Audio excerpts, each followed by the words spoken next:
Conseguimos ver e ouvir, exatamente. Pronto. Pronto. Vamos então dar início à sessão, antes de Ok. mais. Muito boa Uhum. noite a todos os presentes. Bem-vindos à segunda edição do DSM-5, Diálogos sobre a Mente 5, organizado aqui pela APIP.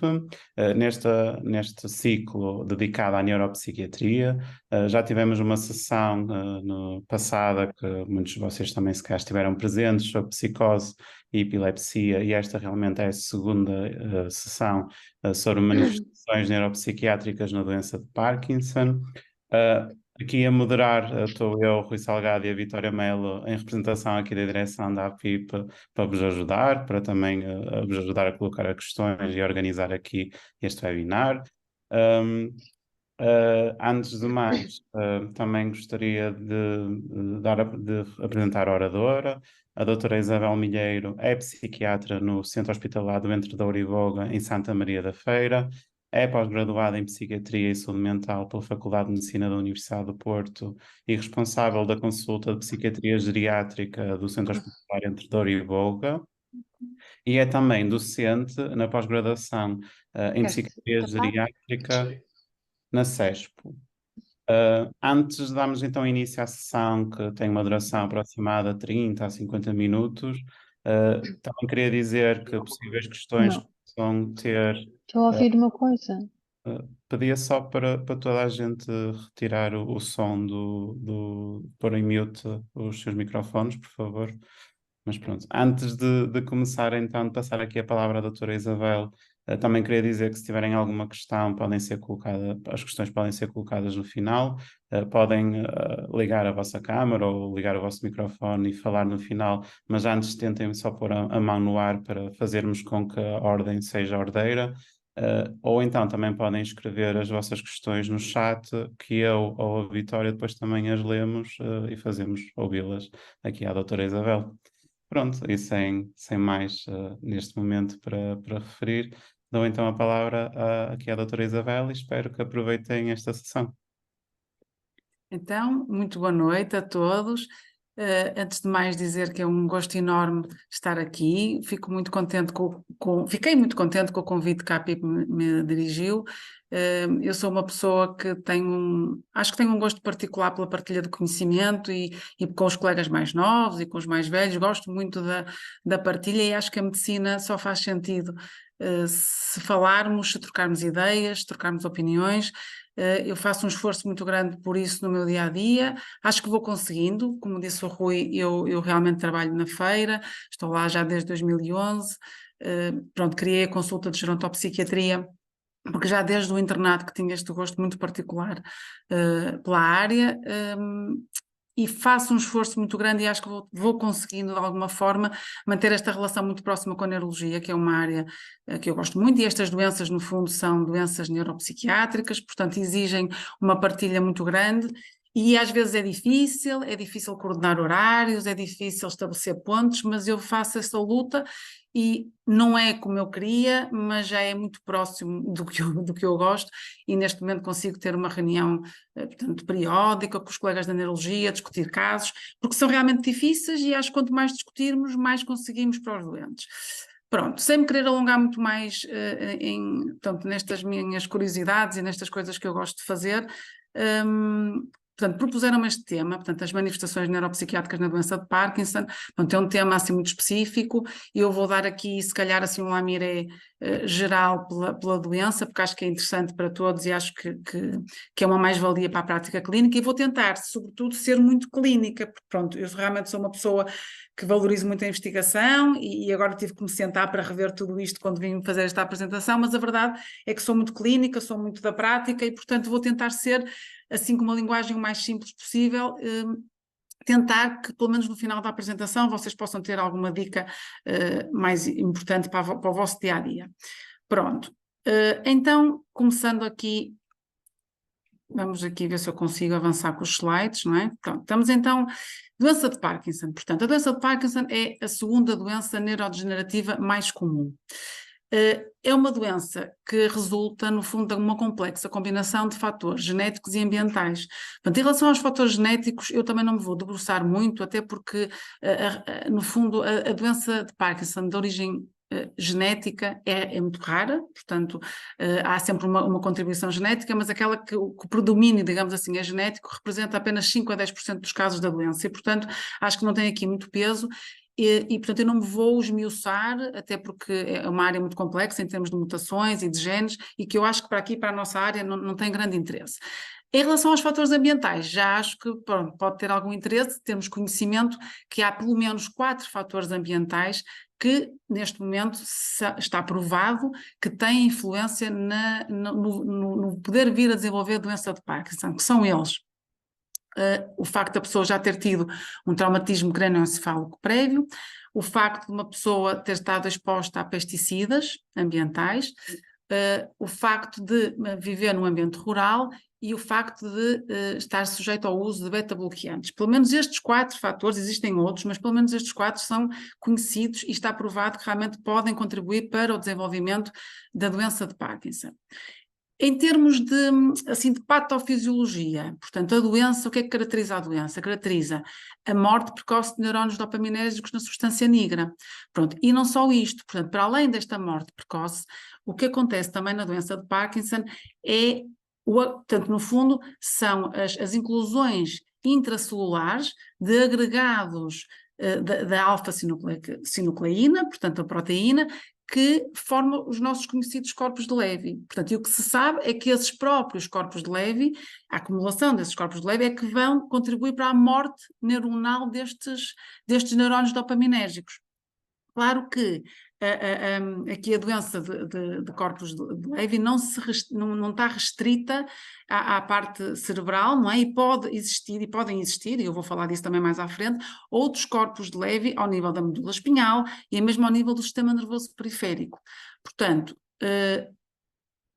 o que acontece é que, havendo esta morte neuronal, o que nós vamos ter é uma diminuição logo dos níveis de dopamina ao nível dos gânglios da base, e isto é que dá logo os sintomas que nós conhecemos, os ditos chamados sintomas motores, portanto, os mais conhecidos, no sentido em que são estes sintomas que normalmente são precisos e é na altura em que se faz o diagnóstico da doença.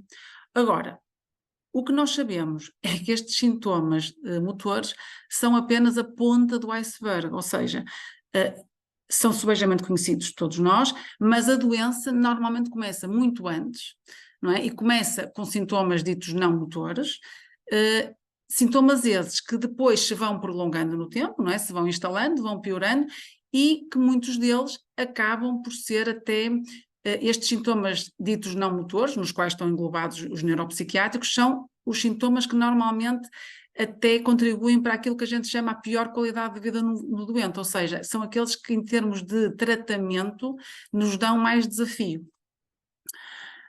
Para além da dopamina, portanto, que sabemos que está envolvida na doença de Parkinson, existem muitos outros neurotransmissores que estão envolvidos e que, tanto no sistema nervoso central como fora, portanto, noutros locais que não sejam os gânglios da base.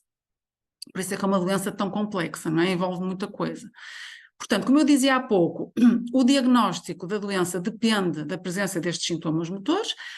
Todos nós já sabemos quais são, não é? Portanto, a existência da bradicinésia, a rigidez, o tremor, a instabilidade postural, e que normalmente são sintomas que surgem de forma unilateral, assimétrica, e que, se pensarmos apenas nestes sintomas, portanto, a doença, o tratamento passará por tentativas, não é? São estratégias de tentativas de reposição da dopamina, não é? Porque se temos falta de dopamina, temos que tentar repô-la.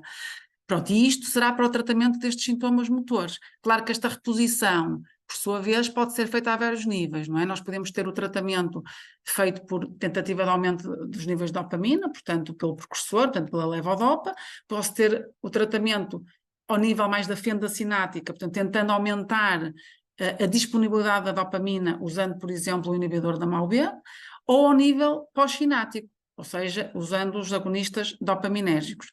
Claro que o tratamento dos sintomas motores, e quem já viu estes doentes em consulta, portanto, acabam por a longo prazo trazer também complicações.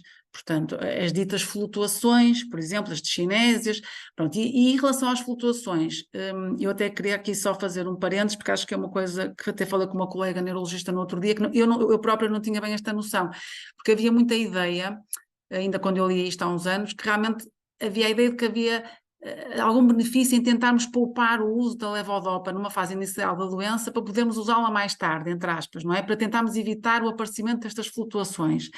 Mas, na verdade, isto já foram feitos estudos mais recentes e isto não é verdade, ou seja, o que se sabe é que o aparecimento das flutuações não está dependente do timing em que se começou o tratamento com a levodopa, mas sim da própria evolução da doença. Portanto, independentemente do momento em que começamos a levodopa, isto pode aparecer e tem, sobretudo, relação com a evolução. Portanto, as estratégias, tentar usar primeiro um inibidor da MAO ou outras estratégias, não faz muito sentido, pelo menos ao que se sabe hoje em dia. Pronto, pegando então aqui nos sintomas não motores, e até antes disso, só fazer aqui um pontozinho da situação. Portanto, nós sabemos que a doença de Parkinson então tem vários endofenótipos, muitos deles são dominados realmente por sintomas não motores. As características não motoras refletem déficits em várias funções do sistema nervoso central, portanto, e muitas vezes aquilo que eu vos dizia é que estes sintomas motores vão preceder, portanto, vão aparecer antes dos sintomas motores no tempo, e que se calhar dois dos maiores desafios que teríamos, se calhar até no futuro, seria tentarmos, não é, o desenvolvimento de tratamentos que nos permitissem modificar a própria doença, tentando atrasar ou prevenir a progressão da mesma, e ao mesmo tempo tentarmos definir cada vez melhor as estratégias, tanto de intervenção nestes sintomas não motores. Pronto. Em relação então a estes sintomas não motores da doença, existem vários. Portanto, temos aqui, eu trago-vos aqui este quadro que no fundo nos diz quais esses sintomas, as áreas implicadas e os próprios neurotransmissores também implicados. Portanto, são vários: a hipósmia, problemas de visão, alucinações, a dor, a ansiedade, a depressão, o déficit cognitivo precoce, a demência, perturbações de sono e outros sintomas autonómicos como a bexiga hiperativa. Eu vou tentar agrupá-los, está bem? E vou depois falar um bocadinho sobre cada um destes grupos. Portanto, pegando aqui em alguns sintomas relacionados uns com dor e sintomas sensoriais, outros sintomas, os ditos neuropsiquiátricos, portanto, que nós sabemos que têm realmente uma carga muito pesada para o cuidador e custos elevados e são muitas vezes difíceis de diagnosticar, porque os doentes muitas vezes nem sequer os verbalizam. Outro grupo de sintomas que eu vou aqui também falar um bocadinho diz respeito às perturbações do sono destes doentes e ainda aos ditos sintomas autonómicos. Pronto, começando aqui por um sintoma que é muitas vezes bastante precoce, que é a chamada hipósmia ou anósmia. Portanto, este é um sintoma que existe em 90% dos doentes, é um sintoma bilateral, precede muitas vezes, em muitos anos, os sintomas motores e pode até ser considerado um biomarcador para a doença de Parkinson pré-motora precoce, sobretudo nos doentes que, para além desta hipósmia ou anósmia, têm déficits cognitivos. Portanto, e no fundo, esta hipósmia ou anósmia, o que é que reflete? Pode refletir a evolução ou distribuição e esta tal disseminação dos corpos de Levy na doença de Parkinson. Ou seja, existem basicamente, eu diria, duas teorias explicativas da doença de Parkinson. Uma delas é esta, a teoria do Braak. E existe outra que eu depois falo um bocadinho mais à frente, que é um bocadinho mais recente e ainda causa polémica e discussão entre os colegas neurologistas, que é a teoria vagal. Portanto, nesta teoria de Braak, o que é que está defendido? O que está defendido é que realmente, no fundo, a deposição e esta acumulação dos corpos de Levy se vão fazendo, portanto, de uma forma progressiva, quase como se fosse uma doença priónica que vai subindo. Ou seja, os primeiros corpos de Levy apareceriam aqui na parte inferior e ao nível do bulbo olfativo, e daí explicar este sintoma da hipósmia, e só depois, portanto, progressivamente, os depósitos vão aumentando ao nível do mesencéfalo, do prosencéfalo, e só depois, numa fase mais tardia da doença, então seriam propagar para o nível do córtex. Portanto, isto é uma das explicações e explica, de facto, este sintoma da hipósmia muito precoce na doença. O que sabemos também é que este sintoma, a hipósmia ou anosmia, não responde à medicação dopaminérgica.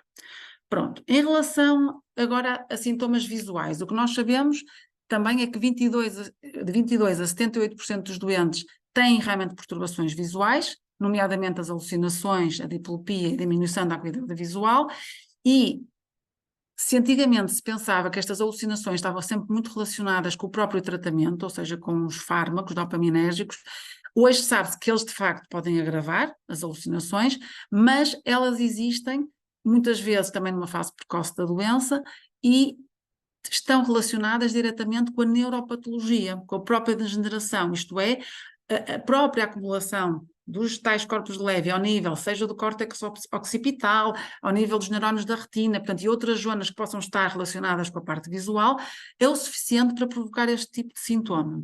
Pronto, e até hoje, o que se sabe também é que as alucinações respondem relativamente bem à clozapina, portanto, é o fármaco que está indicado para tentar melhorar este tipo de sintoma.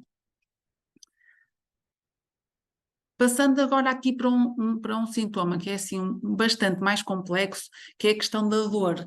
Portanto, a dor, eu acho que no geral, e se algum de vocês já teve a oportunidade de estudar mais aprofundadamente a dor, é assim um sintoma muito complexo.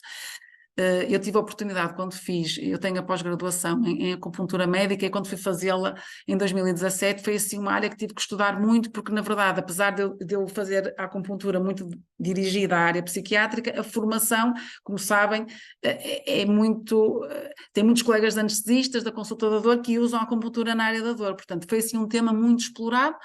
Mas de facto é um tema complexo, não é? Há até colegas que fazem, eu conheço pelo menos um que tenha feito um doutoramento só na dor, na doença de Parkinson. Portanto, isto é muito difícil, mas eu acho que para nós termos uma noção assim mais geral, acho que já nos pode ajudar um bocadinho a ajudar os doentes. Portanto, eu vou tentar simplificar um bocadinho, explicando que no fundo existem dois grandes tipos de dor. Portanto, nós podemos ter aquela dor mais de origem central e, por exemplo, sintomas como aquela sensação de queimadura ou este síndrome da boca ardente, são normalmente sintomas mais considerados relacionados com uma dor de tipo central, ou seja, mais relacionados com o processo neurodegenerativo.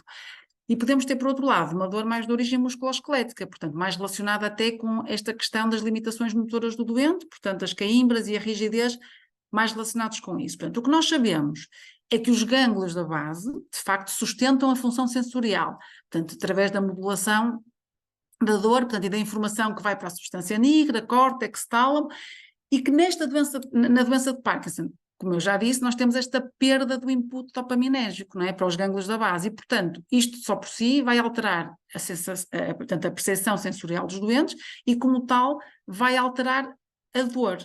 Portanto, o que se sabe também é que a dopamina, por outro lado, vai poder modular a dor noutras regiões, portanto, fora dos gânglios da base. Portanto, poderão existir aqui outros mecanismos também relacionados. Portanto, em termos práticos, os doentes normalmente, o que nós sabemos é que a dor, ou quando se queixam de dor, que ela que ocorre mais nos períodos ditos off da doença, não é? Mas também sabemos, ou pelo menos os colegas notam isso na consulta, é que a medicação dopaminérgica não elimina a dor na doença de Parkinson, ou seja, o que isto nos faz pensar é que realmente existirão os tais outros mecanismos não dopaminérgicos que podem estar subjacentes a esta questão da dor. Portanto, existem várias outras vias, a chamada via ascendente, descendente. Portanto, e a dor é, como vos digo, uma coisa muito complexa, mas assim, em termos práticos, no tratamento, como é que nós devemos abordar? Portanto, devemos começar o tratamento com medicação dopaminérgica, e aí, até em conversa muito com os colegas da neurologia, no outro dia, percebi que eles usam muito este aqui, o Xadego, portanto, a safinamida, que é um inibidor da MAO, que normalmente, nestas questões da dor, tem boa resposta. Caso não seja suficiente, pronto, serão doentes como noutras situações, portanto podemos ter que associar o uso de analgésicos, moduladores da dor, e em casos de distonia mais, portanto, dolorosa, a toxina botulínica também pode ser uma alternativa. Passando agora aqui para um sintoma que se calhar nos é a todos mais familiares, que são as questões da ansiedade. Portanto, o que é que eu posso dizer? Portanto, tanto a ansiedade como a depressão, no fundo, vão ter aqui uma origem multifatorial. Pronto. E o que nós sabemos também é que é muito frequente, portanto, os sintomas ansiosos são muito frequentes nestes doentes, e até no outro dia também a conversar com colegas da neurologia, a percepção que eles têm é que realmente se calhar na consulta não é desvalorizam, mas sentem que no fundo valorizam mais os sintomas depressivos que os ansiosos. E na verdade, se calhar, eles reconhecem que se calhar os sintomas ansiosos também devem ser valorizados. Existe, da literatura, o que existe é que realmente as perturbações de ansiedade estão presentes em mais de 60% destes doentes, parece ser mais frequente nas mulheres, em doentes com início da doença em idades mais jovens, ou então também em doentes com a doença já bastante avançada. As perturbações ansiosas, também nestes doentes de Parkinson, como nós sabemos, também naqueles que não têm doença de Parkinson, é muitas vezes associada à depressão, e os níveis de ansiedade destes doentes aumentam com as flutuações motoras. Como eu dizia também há pouco, as perturbações de ansiedade, ou até só sintomas isolados de ansiedade, podem surgir muito antes do aparecimento dos ditos sintomas motores, o que nos faz pensar pronto, que esta patologia ansiosa pode ter uma origem extrínseca à via nigrostriada. Em termos de categorias diagnósticas, digamos assim, os doentes de Parkinson podem ter a manifestação manifestar-se através de uma perturbação obsessiva ou compulsiva, de fobias, por exemplo, a fobia social não é assim tão rara e muitas vezes está relacionado com o facto destes doentes sentirem as limitações como as limitações motoras, não é? Portanto, quando surgem os sintomas motores têm muita vergonha e têm muita portanto, inibem-se de estar com as outras pessoas porque sentem que as pessoas reparam e, portanto, acabam por se isolar mais, portanto, as fobias sociais acabam por ser relativamente frequentes, as perturbações de pânico também surgem e perturbações de ansiedade generalizada, são assim as categorias que surgem mais frequentemente. Em termos de origem, no fundo, se pensarmos nos vários mecanismos que estão envolvidos na ansiedade e pensando naquilo que eu também já disse, que realmente não é só a dopamina que está alterada nesta doença, portanto, muitos outros neurotransmissores, nomeadamente a serotonina e a noradrenalina, também acabam as suas vias por estarem alteradas, portanto, todos eles participam, no fundo, nestes mecanismos envolvidos na ansiedade, portanto, ela está mais do que justificada que possa surgir nestes doentes. Em termos de tratamento nos doentes com doença de Parkinson, eu acho que, no fundo, da minha prática, é um bocadinho aquilo que, se calhar, outros doentes que não têm doença de Parkinson podem beneficiar. Portanto, eu acho que dar ênfase aqui às medidas não farmacológicas é muito importante, ou seja, mudanças de estilo de vida no que toca a melhorar a qualidade de sono destes doentes, estimular o exercício físico, uma boa alimentação, a sociabilização, eu considero que são os fatores mais importantes para melhorarmos a qualidade de vida no que toca à ansiedade. Em termos farmacológicos, não sai muito daquilo que nós, como psiquiatras, já sabemos, portanto, os SSRIs e os SNRIs, e evitar, como todos sabemos, as benzodiazepinas, e claro que as terapias comportamentais são sempre bem-vindas. Passando para a depressão. Portanto, a depressão, como eu já vos disse, portanto, pode existir em comorbilidade com a ansiedade. Nestes doentes é considerada, pelo menos na literatura, clinicamente significativa em 35% dos doentes, tal como os sintomas ansiosos pode surgir anos ou meses antes do aparecimento da doença, e realmente o que há aqui dois sintomas, não é, que são realmente mais frequentes nestes doentes e que eu vou agora desenvolver mais um bocadinho e que pode aqui a apatia ser até talvez aqui um sintoma mais difícil, mas que eu à frente já vou explorar um bocadinho mais isso. Portanto, como é que a depressão pode ser lida, no fundo? Ela pode ser uma consequência da própria patologia da doença de Parkinson.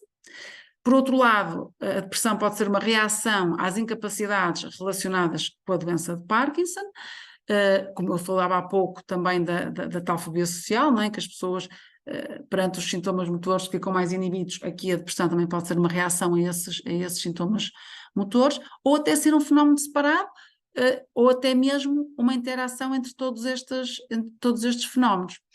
Portanto, relaciona-se realmente com alterações ao nível da noradrenalina, da dopamina e da serotonina. Sabemos que há realmente uma diminuição da disponibilidade do transportador de dopamina nas regiões do estriado e da região límbica, associado aqui a uma perda da substância branca na região corticolímbica, que é um importante local para a regulação dopaminérgica do humor, motivação e recompensa, como todos sabemos. Portanto, aqui esta neurodegeneração, não é, nesta doença relacionada com estas áreas do humor, portanto, justifica aqui o aparecimento dos sintomas depressivos.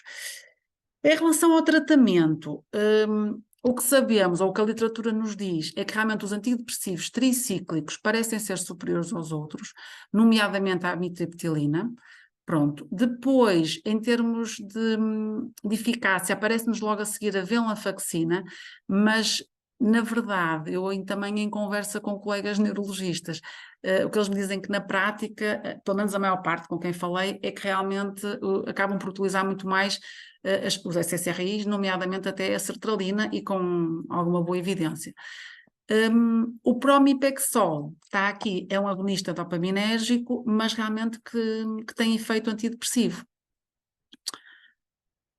Só uma notinha aqui em relação ao citalopram, porque é um fármaco que também todos nós usamos bastante, pronto, e em pessoas com mais de 60 anos e sobretudo com doses superiores a 20 miligramas, o citalopram tem assim um risco considerável em relação ao prolongamento do intervalo QT, por isso aqui algum cuidado só com o citalopram, mas claro que isto é como tudo, não é? Isto é doente a doente e é caso a caso.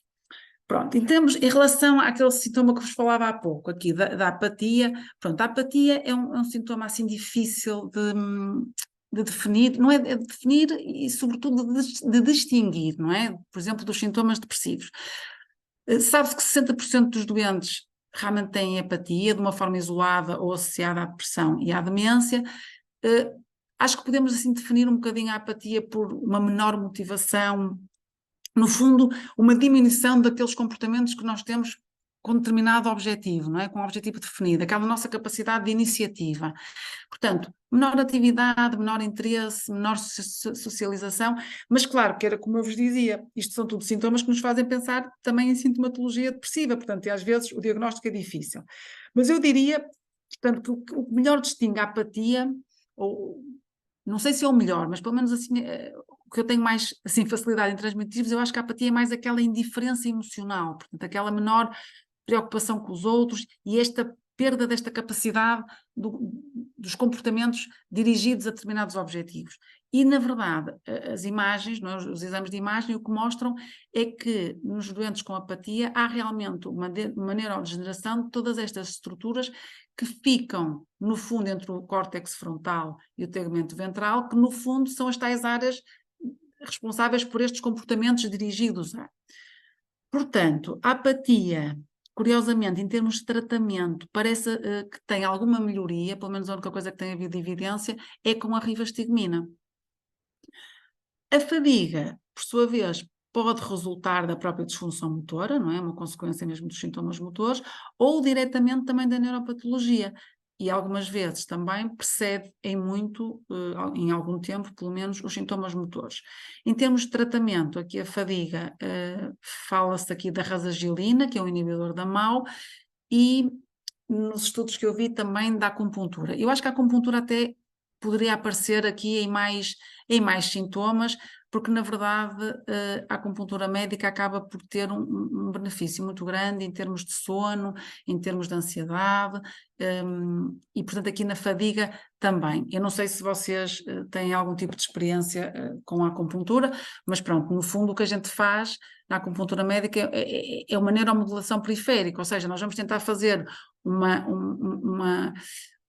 modulação dos neurotransmissores através da puntura dos nervos periféricos, portanto, e da minha experiência, então, sobretudo no sono, há uma clara melhoria, portanto, estes doentes, na verdade, poderiam também beneficiar disto noutros sintomas, só não nos aparece muito mais na literatura, porque realmente nós na acupuntura não conseguimos ter estudos duplamente cegos, nem conseguimos ter uma evidência. Portanto, ou seja, os benefícios que nós sentimos na acupuntura é sobretudo de uma medicina baseada na evidência, ou seja, naquilo que os doentes nos trazem das melhorias que têm, porque nós não conseguimos fazer estudos em que vamos comparar doentes que fazem acupuntura com doentes que estão a fazer, que não fazem acupuntura, ou que fazem a dita acupuntura de Shem, que é só com toque e não há perfuração, porque nunca é isento como se usa um placebo num fármaco, não é? Por isso é que, em termos de estudos, como nunca conseguimos esta evidência, também ela não é reportada muitas vezes, mas eu penso que, como terapêutica não farmacológica, poderá ser útil em muitos outros sintomas. Isto da experiência que eu tenho, não é? Pronto, no que diz respeito aos déficits cognitivos e demência. Portanto, os déficits cognitivos são sintomas relativamente frequentes e, como eu vos dizia, quando falei da hipósmia e da anosmia, portanto, que a hipósmia e a anosmia podiam ser realmente biomarcadores da doença, sobretudo quando estão associadas a déficits cognitivos. E, portanto, eles não são assim tão raros e realmente podem ser importantes para pensarmos neste diagnóstico. Tem um grande impacto, não é? Tanto no próprio doente como nos cuidadores, portanto, porque não é? Ao haver estes déficits cognitivos, vai haver aqui uma grande incapacidade do doente, naturalmente levará mais provavelmente a uma exaustão do cuidador, a um aumento da necessidade de institucionalização e naturalmente também a maior mortalidade. Os déficits cognitivos são, contudo, bastante heterogéneos, isto é, no que respeita à gravidade dos déficits, à sua taxa de progressão e aos domínios cognitivos afetados é muito variável, portanto, e é sobretudo muito variável atendendo a cada um de nós, não é? A cada um dos doentes, aos seus fatores genéticos e ambientais. Portanto, se até há uns tempos o que vinha na literatura de facto era que normalmente os doentes com doença de Parkinson e que tinham déficits cognitivos ligeiros tinham maior probabilidade e um grande risco de vir a desenvolver demência, os estudos mais recentes já não são tão claros nisso, ou seja, há estudos que mostram que nem sempre este déficit evolui para a demência, pode até ficar estável ou até haver algum tipo de melhoria. Portanto, o que eu quero dizer com isto é que não só a progressão do déficit cognitivo ligeiro varia, como também o próprio padrão dos déficits cognitivos, ou seja, nós formos avaliar função executiva, atenção, velocidade de processamento e função visoespacial, o que se concluiu nos estudos mais recentes é que os doentes que tenham uma maior afetação da velocidade de processamento, da função visoespacial, que nos faz pensar mais aqui na questão dos déficits na acetilcolina, serão doentes que estarão, portanto, com déficit cognitivo ligeiro, mas que estarão associados a maior risco de demência. Se, no entanto, estes doentes tiverem déficits cognitivos com maior afetação da função executiva, que nos faz pensar aqui mais nas alterações nas vias dopaminérgicas, parece que esse risco já não será tão elevado. Portanto, isto são as conclusões assim mais recentes. No que respeita ao tratamento destes sintomas, portanto, para os déficit cognitivo ligeiro, não há realmente nenhum tratamento farmacológico específico, não é? Advoga-se o programa de exercício físico, de estimulação e treino cognitivo. Já na demência, o tratamento indicado, o único fármaco, não é, que tem evidência de melhorar os sintomas é a rivastigmina. Eu ponho aqui como segunda linha a memantina, mas realmente a memantina está reservada mesmo para aqueles casos em que haja realmente intolerância à rivastigmina, porque na verdade, pelo menos a maior parte dos estudos que eu li, a memantina comparado com o placebo não traz assim grande benefício. No que diz respeito ao delírio, sabemos que os doentes com doença de Parkinson têm maior risco de desenvolver um delírio em situações de doença aguda e, portanto, os sintomas do delírio, como sejam flutuações cognitivas, a sonolência, as alucinações que estamos tão habituados a ver nos estados confusionais, acabam por ser, de alguma forma, semelhantes a alguns sintomas da doença de Parkinson. Por isso, em algumas situações pode às vezes confundir-nos ou dificultar o diagnóstico, mas claro que pronto, tudo tem a ver também com o timing de início, a evolução, pronto, isso avaliando o delírio caso a caso. Em termos de tratamento, é em tudo semelhante àquilo que fazemos com os doentes que não têm doença de Parkinson, não é? O mais importante no estado confusional realmente são os fatores ambientais, a proximidade dos cuidados de enfermagem, as referências para os doentes, aquilo que lhes é mais familiar, portanto mais em termos ambientais, que no fundo é um bocadinho utópico nas enfermarias em que nós trabalhamos nos hospitais, mas na verdade, teoricamente, é isso que se advoga. Se for preciso usar um fármaco, a quetiapina, aqui parece ser o fármaco mais indicado. Eu penso que também já tinham esta noção, mesmo sem ser na doença de Parkinson. Em termos de sintomas psicóticos, portanto, já falamos, podem ser vários, não é? Podem ser os delírios, as alucinações, eu já fui falando das alucinações quando falei das perturbações da parte visual, não é? No fundo, as alucinações estão realmente relacionadas com a própria neuropatologia, como eu já falei, mas tudo o resto, delírios, alucinações, ilusões, sabemos que são sintomas que surgem e que vão, no fundo, este meu crescendo aqui tem a ver com, vão agravando e vão evoluindo ao longo do tempo e vão agravando com a evolução da doença, o que nos aumenta o risco de institucionalização do doente. Sabemos, portanto, que estão relacionados estes sintomas psicóticos, a duração e a gravidade da doença e com o próprio dano cognitivo que o doente já possa ter. Mesmo em termos de exames de imagem, foi possível ver-se que existem realmente alterações no processamento do estímulo visual, aquilo que eu vos dizia também há pouco, e que se consegue ver mesmo, portanto, que há uma diminuição da concentração da dopamina na retina, que naturalmente, portanto, leva à alteração na percepção visual. Em termos de tratamento, na verdade, em relação aos sintomas psicóticos, é um bocadinho assim. Se os doentes não estiverem assim muito incomodados com os sintomas, não forem coisas que os estejam a perturbar muito, se conseguirmos ir andando e vendo, não é mau. Sabemos que os tratamentos dopaminérgicos e anticolinérgicos agravam muito estes sintomas, o que pode às vezes ajudar-nos um bocadinho a melhorar aqui a qualidade de vida dos doentes e os estarem muito incomodados com isto. É a rivastigmina, pronto. É assim o fármaco que parece ser mais indicado.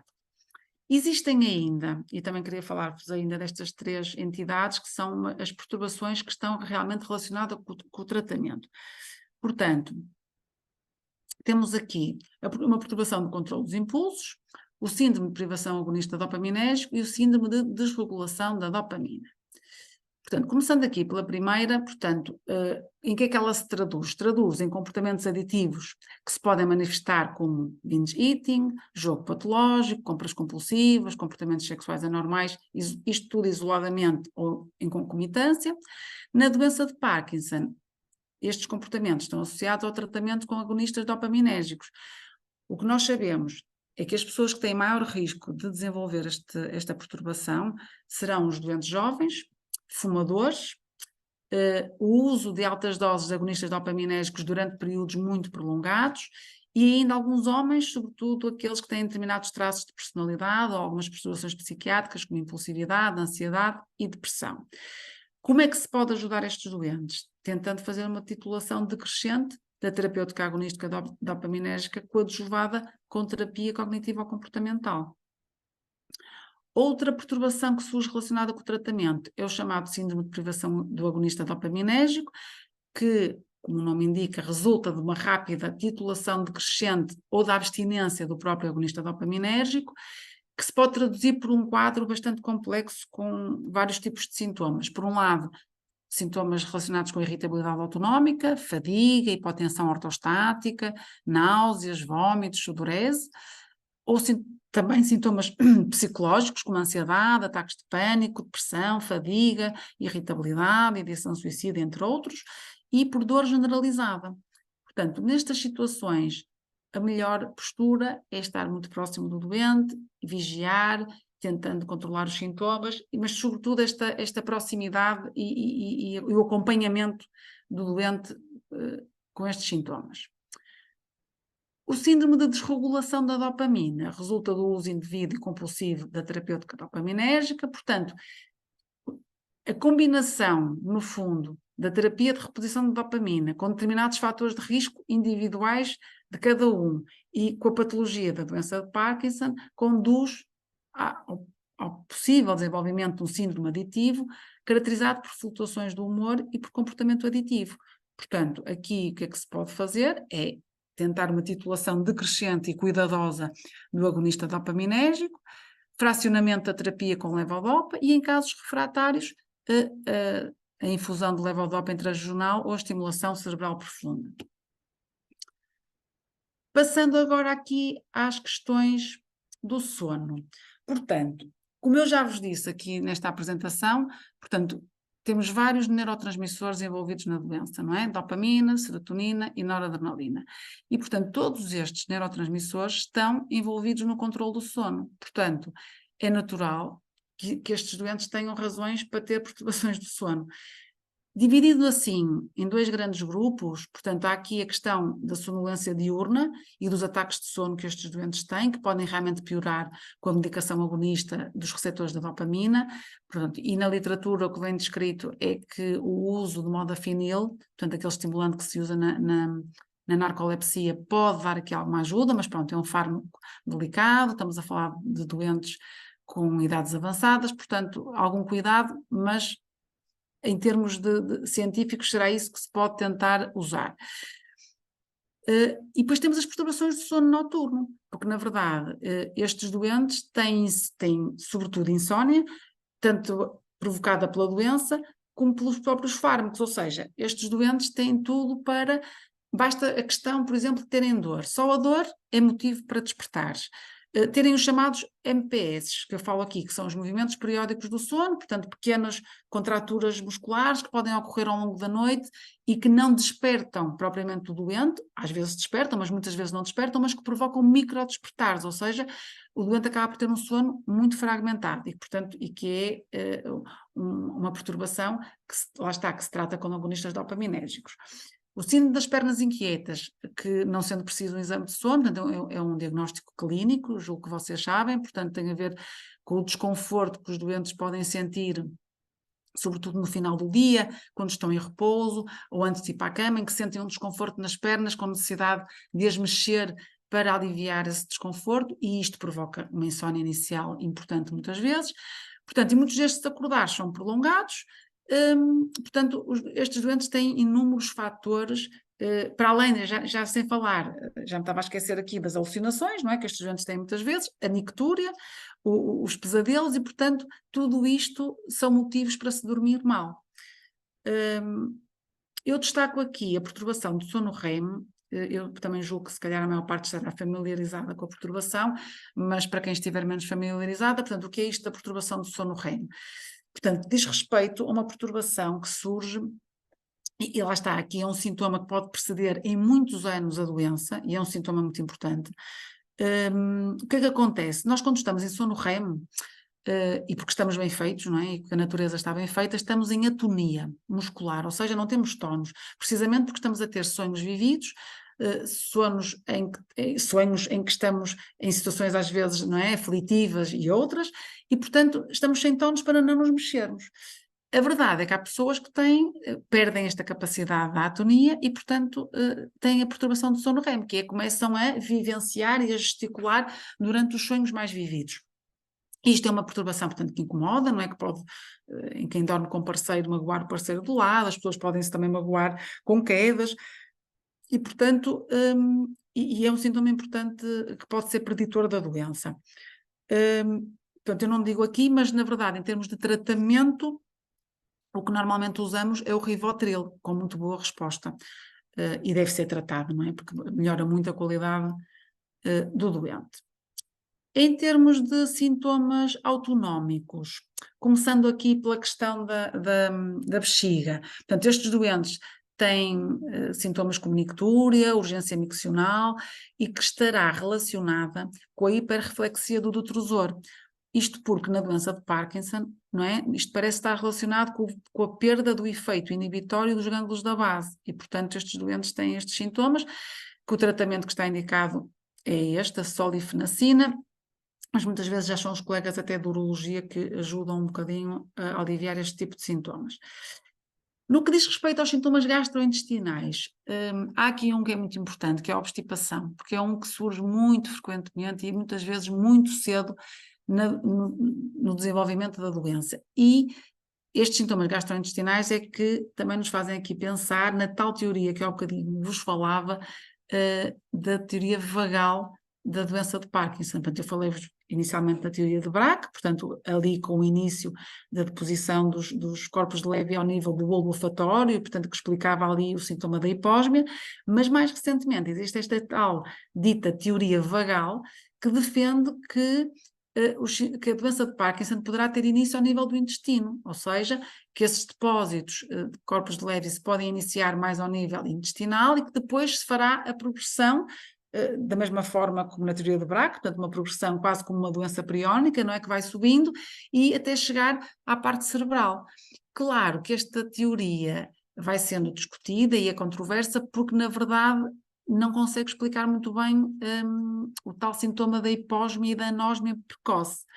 Agora, em termos intestinais, a verdade é que os estudos têm mostrado isso, têm mostrado que ao nível do trato gastrointestinal e mesmo ao nível, portanto, depois do nervo vago, que é um nervo, portanto, o nervo vago, portanto, o núcleo motor do nervo vago é muito ele responsável pela função intestinal. E desde muito cedo se vê que em alguns doentes existem os tais corpos de Levy já aí depositados. Portanto, explica um bocadinho estes sintomas portanto, isto ainda não é tudo consensual, mas pronto, são teorias que existem para a explicação dos sintomas.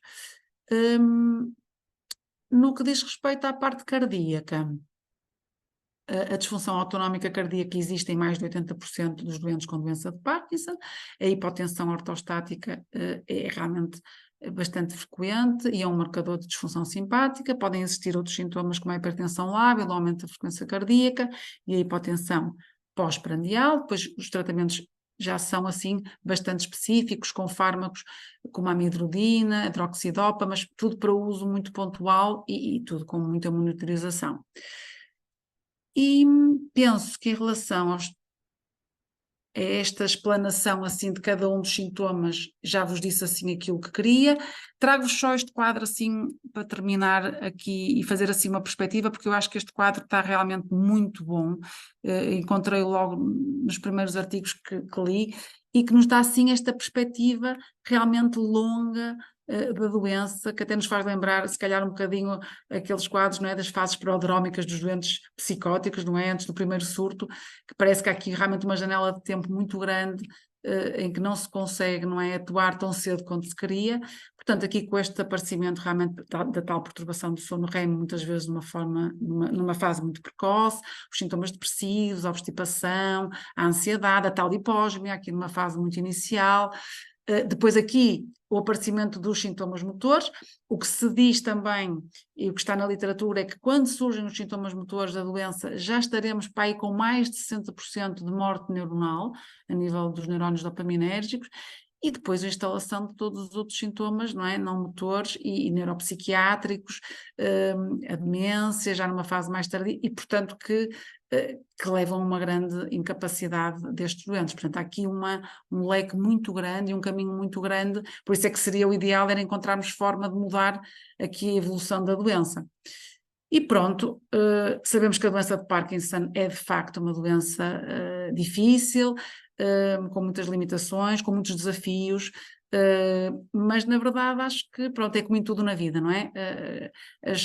Mesmo nas situações mais difíceis podemos sempre aprender coisas e podemos sempre tirar partido daquilo menos bom e quem sabe se no futuro conseguimos aqui arranjar forma de ainda dar mais qualidade de vida aqui aos doentes com doença de Parkinson.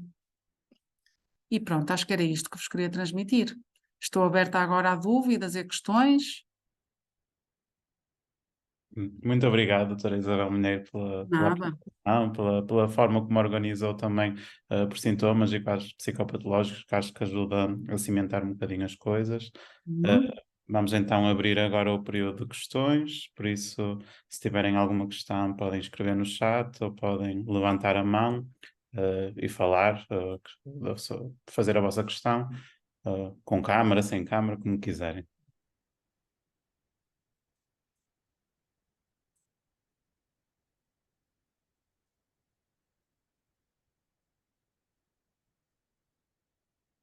Não sei se falei também muito depressa, se consegui. Parece que não. Eu posso Não? começar então a fazer uma pergunta enquanto que as pessoas também vão pensando, vão refletindo. Também temos aqui alguns colegas no chat a partilhar que gostaram muito. Pronto, uma pergunta que eu também fui estudar um bocadinho sobre o tema e vi que haveria, se calhar na América ou se calhar em estudo, um fármaco que acho que é um antipsicótico, que é primavanserina, que Hum, estaria em estudo ou que estaria a ser usado também nos Estados Unidos da América como um antipsicótico dirigido para a psicose nos doentes com doença de Parkinson. não li Uh, isso. Sabe alguma coisa sobre isto? Sei, também li que existia o fármaco, mas percebi que ainda não estava cá e que sim, e que estava dirigida a isso. Por acaso li, mas não sei assim, não sei muito mais sobre isso, Rui, sinceramente não sei. Ok, ok. Temos aqui algumas perguntas no chat. A colega Sandra Rodrigues pergunta: que tipo de intervenção tem com os cuidadores? Intervenção psicológica, neste caso. Qual a sua experiência? Olha, por acaso com os doentes de Parkinson nunca fiz grupos de cuidadores. Fiz um grupo de cuidadores que entretanto até se extinguiu, com uma colega, com a doutora Luísa Lagarde, fizemos um grupo para cuidadores de doentes com demência. Na altura, por acaso, lembro-me que não tivemos nenhum caso de demência com doença de Parkinson. Eram outras doenças neurodegenerativas. Mas fizemos, e por acaso, depois extinguiu-se quando foi a pandemia. Interrompemos e realmente até nem retomamos, mas na verdade é muito útil, porque os cuidadores, no fundo, precisam imenso e ali nós víamos que, o grupo durava 2 horas, à sexta-feira fazíamos 2 horas ali depois do almoço e vinham inúmeras famílias, partilhavam imensas situações comuns, não é, de dificuldades e de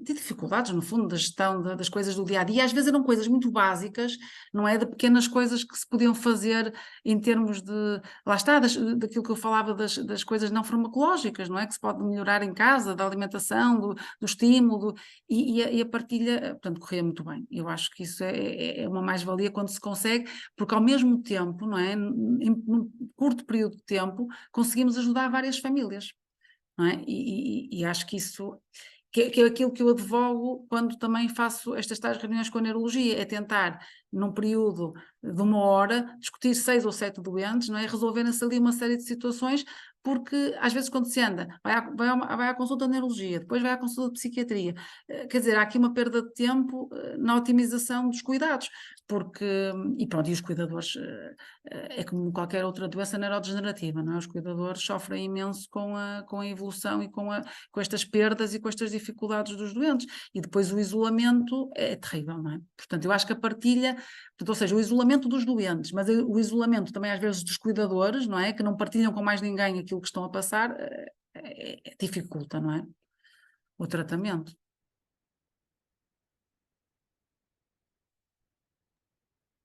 Depois temos aqui outra pergunta no chat que diz, da colega Inês Ferreira, que pergunta, portanto, num doente terminal, internado nos cuidados paliativos, com doença de Parkinson e no contexto do delírio, que já tenha feito quetiapina sem sucesso, se fará sentido avançar para clozapina e que outras alternativas seriam adequadas neste contexto? E Sim. agradeço a apresentação. Sim, é assim, claro, se a quetiapina já foi tentada, e acho que sim, acho que a clozapina pode ser tentada. A tentar-se, não é? Juntar aí alguma coisa, seria a clozapina. Agora, às vezes, também podemos ir pegando em fármacos, às vezes com mecanismos de ação totalmente diferentes, não é? Porque às vezes, por exemplo, eu não sei qual é a vossa experiência, mas a minha, por exemplo, doses baixas às vezes de uma trazodona, numa agitação, ou isso ajuda, não é propriamente aquilo que pensamos em primeiro lugar, mas quando já estamos a esgotar as alternativas ditas teóricas mais sensatas, podemos pensar em outras alternativas, mas sim, mas eu acho que a clozapina é de se pensar nessa situação.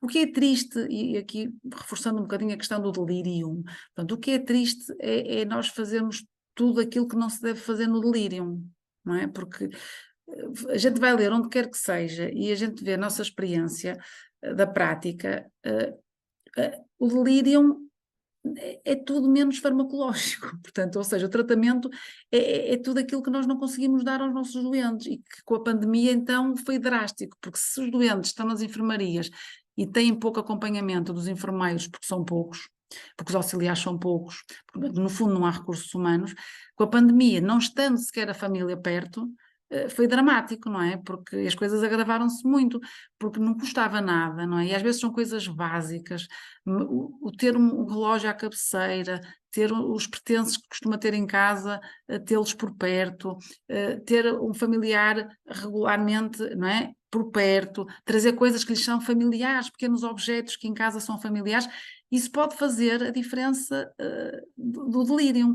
Agora, na verdade, nós não temos, no nosso Sistema Nacional de Saúde, pelo menos não temos forma, porque os enfermeiros não podem estar sempre com os doentes, e nem os auxiliares, e como não podem, amarram os doentes. Portanto, amarram os doentes, agrava-se a agitação. Portanto, isto depois é um ciclo que não tem fim, não é? E eu isto assisto, não é? Porque eu faço a psiquiatria de ligação também no hospital e isto é dramático, porque eu passo, não é? A gente faz apresentações e teoricamente sabe tudo, mas depois na prática não conseguimos fazer aquilo que devíamos realmente fazer porque não temos meios para o fazer. Por isso é que eu acho que, seja na doença de Parkinson, e eu acho que o drama da nossa sociedade é este hoje em dia, que é termos a maior parte dos idosos institucionalizados.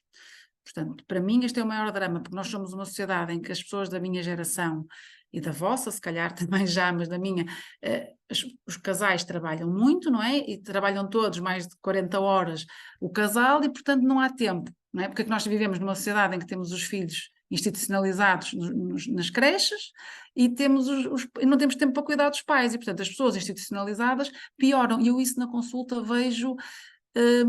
Olha, eu tive no outro dia, até vos posso partilhar isto porque acho que foi um caso mesmo da semana passada, mesmo engraçado, uma senhora com uma doença de Alzheimer, que tem pelo menos 8 anos de evolução, e em que a senhora, eu já não a via, pá, há 1 ano e meio, e ela entrou na consulta e eu quase não a conhecia, mas do aspecto físico, assim, muito melhor, assim, e eu, a Dona Conceição, é mesmo a Dona Conceição, e o que é que tinha acontecido de diferente nesta senhora?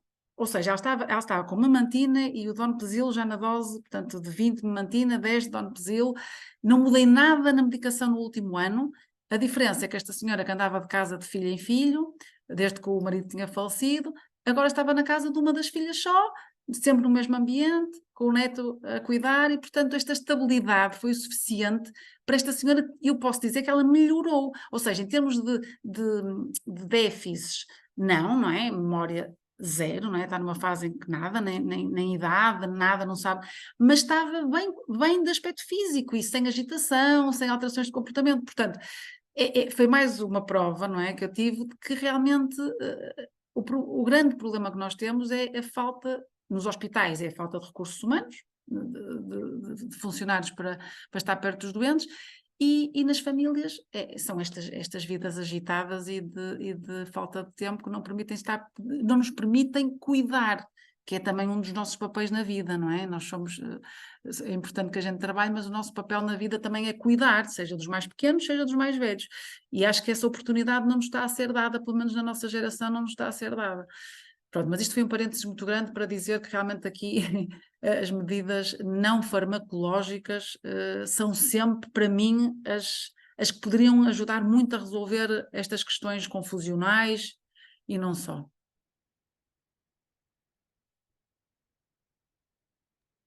Temos aqui outra pergunta no chat da colega Maria Mouzinho, que agradece a apresentação, que pergunta, portanto, num doente com doença de Parkinson e um déficit cognitivo ligeiro, na sua opinião, é para iniciar tratamento antidemencial ou devemos esperar que cumpra critérios de diagnóstico de demência, já com impacto significativo no seu desempenho?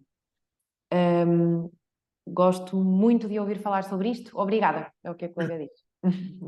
Olha, não, é para esperar. Eu acho que os déficits cognitivos ligeiros não são para, pelo menos na minha prática, acho que não é para medicar já. Portanto, é sobretudo, lá está, para fazer medidas de treino cognitivo, exercício físico. Outra coisa que eu também ouvi muito recentemente agora, não sei se algum de vocês esteve presente, mas foi no Congresso Internacional de Gerontopsiquiatria que eu vi em Lisboa em julho. E uma coisa que me chamou a atenção e que eu tenho estado assim a pregar muito na minha consulta, que é a questão do exercício físico. Mesmo nas pessoas mais velhas, é fundamental para a saúde mental o exercício físico. Às vezes as pessoas já se sentem que não são capazes, ou que já não têm idade, ou que já é perigoso, Não. Nos outros países, Nova Zelândia, muito tai chi, muito exercício físico, porque de facto são estas medidas que ajudam. Portanto, aqui neste caso do déficit cognitivo, eu esperaria, tentava este tipo de abordagem, não é? Com treinos quando é possível, não é? Se for preciso acompanhado, ou então também já há cadernos até à venda com estes treinos de estimulação.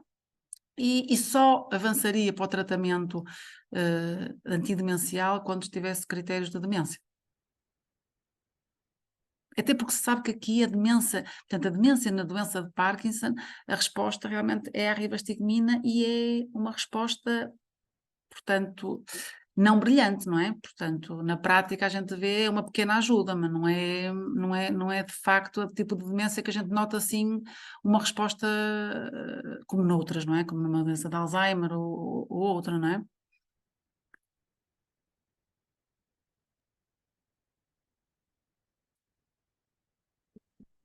Como não há mais questões, eu também se calhar gostaria de colocar então mais uma questão. Mas uma que eu saiba responder, Rui, pelo amor de Deus. Sim, não, desta vez é mais uma questão de opinião pessoal, tendo em conta a sua prática clínica, digamos assim, e Sim. também tendo em conta tudo que nos falou. Visto que a doença de Parkinson é uma doença tão complexa em que os sintomas motores e sintomas não motores e os sintomas neuropsiquiátricos são tão frequentes, eu queria lhe perguntar, na sua opinião, se esta realidade, se calhar aqui no SNS, de consultas separadas de neurologia e consulta separada de psiquiatria, ou então consulta se calhar só apenas com um neuropsiquiatra ou um neurologista com competências em psiquiatria, ou se calhar até haver uma equipa multidisciplinar que tenha vários profissionais para discutir o melhor tratamento, porque estou a perguntar qual é que seria se calhar a melhor abordagem a este tipo de problemas, uma vez que se calhar aumentos na dose de certos fármacos da neurologia podem agravar certos sintomas, enquanto que aumentos da dose de fármacos da psiquiatria podem agravar outros sintomas. Parece assim um bocadinho difícil de arranjar ali o equilíbrio perfeito, digamos assim. Como é que isto pode ser Sim, contrabalançado? é assim, eu acho mesmo que estas doenças, não só esta, não é, mas as outras, todas neurodegenerativas, só faz sentido com uma articulação muito estreita. Pronto, o que eu vos digo, eu quando fiz a especialidade em Braga e aprendi muito com o neurologista de Braga, que é o Álvaro Machado, que na altura criou a consulta de memória quando eu era interna e quando passei lá. E portanto o meu gosto veio desde que eu participei nessa consulta e depois prolonguei estágio com ele, porque realmente ele é uma pessoa brilhante no diagnóstico e conseguia. E para nós, não é, na altura, se eu lá tivesse ficado, o que nos fazia sentido é uma consulta lado a lado, basicamente, não é? Nós temos que lá estar os dois e depois é uma avaliação conjunta e depois haverá casos que ficarão mais, derivariam para a consulta de psiquiatria e outros derivariam para a consulta de neurologia. Pronto, isto é o que faz sentido. Aliás, eu cheguei a pensar nisso na feira e cheguei a ter um projeto, depois por outras questões burocráticas não avançou, mas na verdade o meu projeto era esse, era uma consulta em que estivesse ombro a ombro com o neurologista e que no mesmo dia houvesse uma consulta com assistente social e depois os casos. Não digo que houvesse uma avaliação neuropsicológica, porque isso seria mais difícil, mas pelo menos que fosse discutido o caso com a neuropsicologia e ver aqueles casos em que se justificaria uma avaliação neuropsicológica formal, porque nem todos os casos implica isso, não é? Portanto, às vezes basta a gente pensar e depois há alguns casos em que realmente faz mesmo a diferença fazermos a avaliação neuropsicológica. Portanto, a meu ver, isto é o que faz sentido, e se quiséssemos mesmo tornar isto produtivo, era uma... E não era assim tão difícil. Se houver boa vontade, não é assim tão difícil. Na altura até tivemos assim uma abertura muito grande do serviço social, que se mostrou logo muito disponível. Qual era a ideia? Era vermos os doentes, não é? Um psiquiatra neurologista e depois, ao mesmo tempo que nós estávamos na consulta com o doente, os familiares já estavam com assistente social para poderem depois também orientar a parte social e pronto, e depois nós, a partir daí, alguns doentes, se calhar, ficariam mais em consulta com a psiquiatria, se fosse o caso, outros ficariam com a neurologia. Portanto, isto para mim era o que faria sentido. Eu na feira não consegui ainda fazer isto, não perdi a esperança de vir a fazer, mas não consigo, portanto, a única coisa que vos digo que consegui até agora é realmente reunir periodicamente, normalmente trimestralmente faço uma reunião em que levo os casos, por exemplo, na passada sexta-feira estive reunida com eles portanto, o que é muito bom é, a reunião demorou o quê? 1h30, nem tanto, e 7 casos que discutimos que já fez a diferença para serem orientados rapidamente e de uma forma muito mais, acho eu, muito melhor para o doente. Depois temos a oportunidade, que eu também acho que para nós da psiquiatria é uma ajuda muito boa, que é vermos as imagens com eles. Por exemplo, eu peço um TAC e vejo o relatório, mas confesso que tenho alguma dificuldade às vezes em ver as imagens como deve ser. Portanto, esta reunião, o que é que me permite? Todos estes doentes, eu vejo as imagens em conjunto com o colega neurologista e, portanto, às vezes é engraçado, não é? Porque às vezes vemos um relatório e ele consegue ver sempre mais coisas. E depois, como eu lhe digo, olha, mas este doente tinha isto, isto e isto. E ele até vê a imagem e diz, olha, Isabel, mas realmente o doente tem isso. Olha que aqui na imagem consigo ver isto, se calhar está relacionado com o que tu me estás a dizer. Portanto, que foi até o caso de um doente que ele hoje quis ver, porque quando eu lhe falei na sexta-feira, ele começou a achar que ele até podia ter uma hidrocefalia de pressão normal pela descrição que eu lhe estava a fazer da marcha e não sei o quê, e então achou que, não, tem que ver já isso e depois vemos. Portanto, estas coisas que só falando, não é? Só falando, só discutindo, se não é possível uma consulta lado a lado, ou se ainda não é possível, pelo menos este momento de partilha, eu acho que só faz sentido. Portanto, no fundo, esta franja de patologias que são muito nossas e deles, não é? Portanto, não dá para separar, porque repara, no fundo, se não fizermos o que é que acontece? O doente vai à minha consulta, depois passado não sei quantos meses tem a consulta com o neurologista, e depois na neurologia ele acha não sei o quê, e depois vem outra vez à minha, quer dizer, e já nem estou a falar dos custos, não é? Para o doente, deslocações ao hospital e para as famílias que vão acompanhar e faltas ao trabalho, pronto, já nem contando com isso, eu acho que só tem vantagem haver esta partilha, porque isto é mesmo assim, não é? São doenças muito difíceis e que pronto, e que temos que às vezes é mesmo daquilo que a gente discute, daquilo que a gente vê, daquilo que a gente, casos que já tivemos, parecidos ou não, e pronto, não é que a gente esclareça tudo, pois continuamos às vezes com muitas dúvidas no fim de tudo, mas acho que é a forma mais simpática de se ir lidando com este tipo de patologias. Uhum.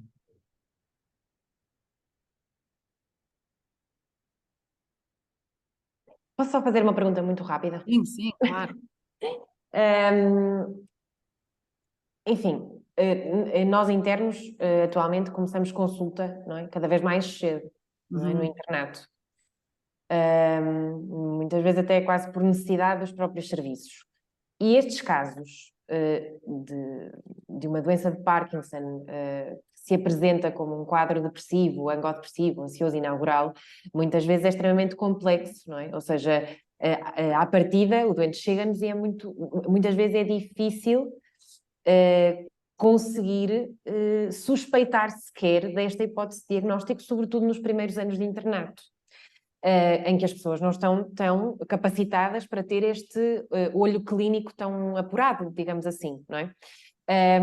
E o que eu queria perguntar, e até para servir de certa forma de súmula, era, e sobretudo para os colegas mais novos e para nós, eu acho que a maior parte das pessoas que está aqui presente ainda é interno, era a que é que nós devemos estar de facto atentos, o que é que deve ressaltar da entrevista clínica com o doente, da nossa avaliação, do exame de estado mental, do exame físico, que nos possa fazer suspeitar desta hipótese como diagnóstico mais provável. No fundo, é isto. Não sei se foi claro. Pronto. Eu percebi porque, olha, tenho a dizer que essas dúvidas não é só dos internos. Eu tive um caso há 1 ano e meio, eu sou especialista desde 2011 e assumo isto, mas eu tive um caso há 1 ano e meio, que eu acho que também é bom partilhar aquilo que nos corre menos bem, e isto foi um caso que eu fiquei a pensar porque acho que me correu menos bem, e foi há 1 ano e meio para isto, de um senhor que veio à minha consulta. Portanto, eu tinha acompanhado, aliás, a filha dele tinha feito a acupuntura médica comigo lá em São João da Madeira, e depois um dia mais tarde veio ter comigo, preocupada que o pai não estava bem e que estava muito triste, não parecia a mesma pessoa, se eu não me importava de o ver e tal. E eu, sim senhora, ele que vem e tal, eu vejo.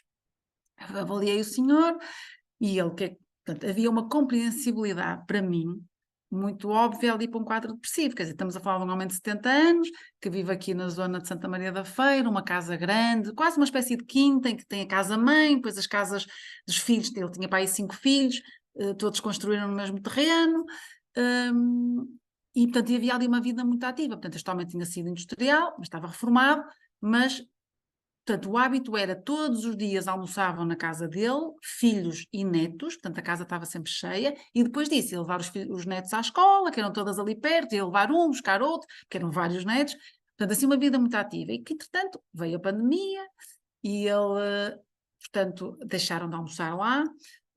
Portanto, cada família nuclear almoçava na sua casa, deixou de levar os netos à escola, portanto, para se protegerem, portanto, o casal, portanto, que era, o casal, a mulher ainda era viva. Pronto, e na verdade ele contava isto, portanto, não tinha vontade, estava assim muito embaixo. A mulher contava que ele mesmo que era pessoa às vezes de ir para o portão falar com os vizinhos, não, deixou de ir, muito mais calado, muito mais, portanto, muito pouco comunicativo, mesmo com a mulher, não é? Portanto, estava assim, aí eu achei que aquilo, para mim, era um quadro depressivo, não é? Pá, entretanto, mediquei com sertralina, veio passado 1 mês e meio. Pá, resposta muito pouca. Parece qualquer coisa, mas muito, ainda coisa. Mudei-lhe para a venlafaxina, até 150, veio passado 1 mês, pá, pouca resposta. Portanto, o senhor mantinha-se assim, caladito na consulta, quase a esforçar-se para me dizer que estava melhor.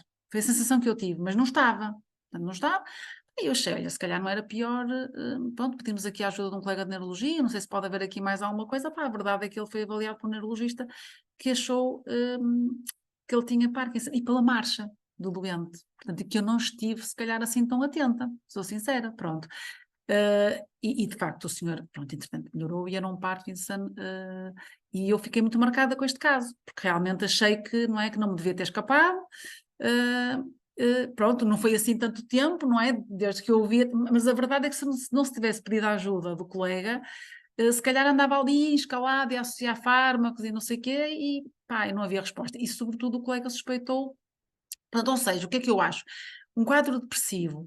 Primeiro aqui acho que a resposta ao tratamento, não é? Portanto, vemos que o doente não está assim a responder, porque se eu tivesse, se calhar, até por acaso tivesse dado uma amitriptilina para o sono, uma coisa, se calhar ele até tinha tido alguma resposta e até me enganava, não é? Porque no fundo os tricíclicos aparece que são os fármacos que ainda têm melhor efeito na parte depressiva.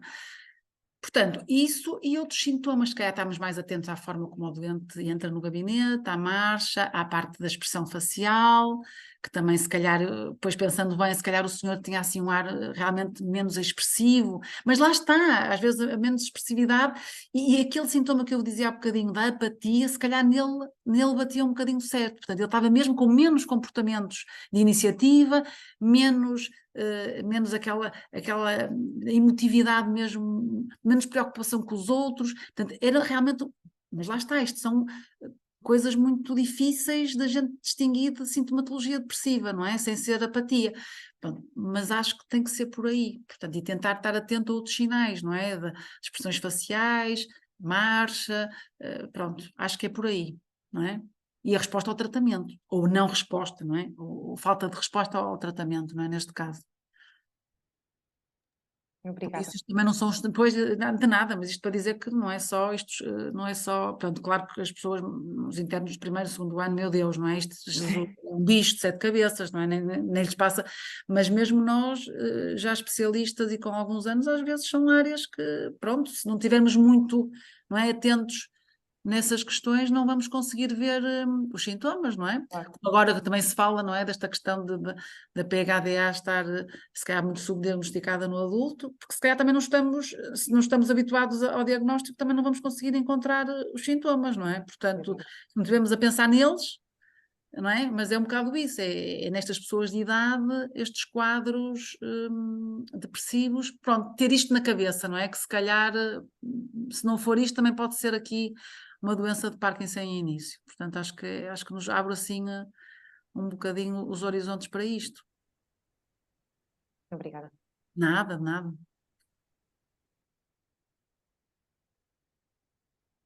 Pronto, acho que parece que não há mais questões no chat, nem parece que haja pessoas que tenham assim mais questões, por isso se calhar damos por encerrado aqui a sessão e o período das questões, está bem? Está Antes de bem? mais, queria agradecer então à doutora Isabel pela apresentação muito Eu cuidadosa, gosto. sequenciada, e também pela partilha até desta parte mais clínica da sua experiência que é muito rica e também nos ajuda a perceber as nossas dificuldades no geral, lidar com estes doentes e com as nossas dificuldades no geral, a partilhar O estas dia a dia. do dia a dia. Neste momento de crise da medicina, não é? Que estamos todos não conseguimos ficar, não é, alheados daquilo que se está a passar, não é? Portanto, Da nossa é difícil, realidade. mas temos que manter a esperança que isto há de vir aí melhores dias, se Deus quiser. Exatamente, pronto. Está Também bem? gostaria de estender então, claro, os agradecimentos à PIP por organizar estas sessões, dirigidas aos internos, mas também para outros profissionais, e à Janssen, que é o nosso patrocinador exclusivo e oficial daqui do DSM. Também, antes de irmos embora, também gostaria de relembrar as nossas próximas sessões. Vão haver próximas sessões do DSM 5TR, de testemunhos reais de estágios opcionais no estrangeiro, no dia 8 de novembro, e também tem uma nova sessão deste DSM-5, dedicada à neuropsiquiatria, neste caso à demência de corpos de Lewy, apresentado pela doutora Isabel Santana, no dia 28 de novembro.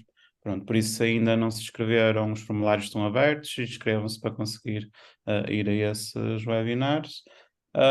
E também em relação a certificados, vamos fazê-los e depois vamos enviar por e-mail a todos os participantes que vieram cá hoje, está bem? Muito obrigado a todos. Obrigada. Obrigada, doutora Isabel. Sempre um Nada, gosto de nada. ouvi-la. Obrigada. Uma boa semana para Adeus. todos. Até à próxima, meus colegas. Adeus. Adeus.